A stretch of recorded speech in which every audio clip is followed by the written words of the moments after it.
Hi. Hello, hello, hello. Thierry here. Today I'm in a cemetery. You can see a cross back there, yeah. This one is pretty. It's quite old, but it's pretty. And most importantly, it's quiet. Don't know about you, but I love quiet places. That's why I come here to cemeteries. Yeah, maybe once a month I come for a walk, because I know that 99% of the case it's empty and quiet, peaceful, and I like that. I like quiet places. I like spacious places. It just allows me to rest my head, but also it allows me to clear my head and also hopefully sort out whatever is going on in my life and maybe create space for new things or for change or for new behaviors or for new ways of seeing things, doing things, saying things. So I really like the time I spend here because it's always very productive, and there's nobody to bother you, there's nobody to interrupt you, it's just you and your thoughts, and when you suffer from depression, the one thing that I find myself doing quite a lot is avoid busy public places. If I go on the train, I'll always sit at the far end, so it's less likely it's less likely to be busy. Although sometimes it's funny how you're boarding an empty train and you sit right at the end and you're happy and you've got all the space you need, and suddenly somebody boards the train and sits right next to you. Can you believe it? It always amazes me when I see that. It just makes me wonder what goes through people's heads. I think it's safety. They feel they need to be close to another human being to be safe. I can understand that. But when I'm in town, when I'm in central London, I avoid public places. I avoid busy high streets. If I go to a movie, I'll go in the morning. I've done that many times because I know in the morning it will be pretty empty. Most of the time I'm the only one in the cinema. Do you know how amazing that feels to be the only one in in a movie theater watching a movie? It's awesome. It's really good. So I do that. What's the other thing I do? I basically make a conscious decision to avoid people sometimes because I feel that's what I need at the time to keep myself safe, so coming here in a cemetery works well for me because it's in keep with that kind of need I have sometimes to be with myself and to avoid other human beings. I don't do that all the time. I've got moments where I want to be surrounded by other human beings. I'm a teacher. I teach classes. I lead classes. I'm always in health clubs. So I'm surrounded with people all the time.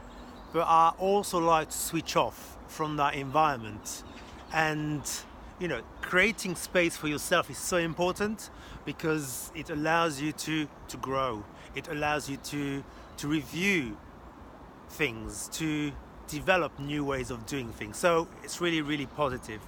As you can see here today in this in this beautiful cemetery, it's pretty green.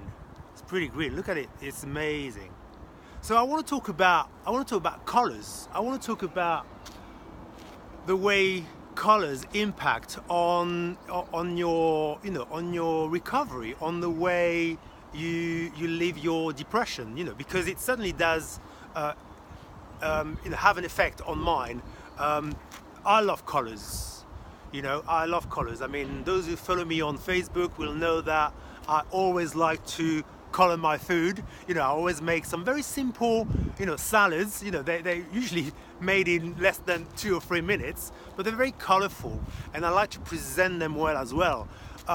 Because I think it's all part of the recovery process. You know, put love into your food, put vibrancy and colors into your food, and what happens is that when you eat that energy, when you eat the energy of the colors you have chosen for your food, it does have an impact on on the way you feel. Maybe not instantly, but you know, I'm always thinking in terms of long term. Nothing is instant, right? So in the long term, you know, the way you interact with colors, I believe, has an impact on the way you can feel on a long-term basis. You know, so yeah. So I put a lot of effort into, you know, picking the right ingredients with the right colors, but also diversifying. You know, you don't want to eat the same thing all the time,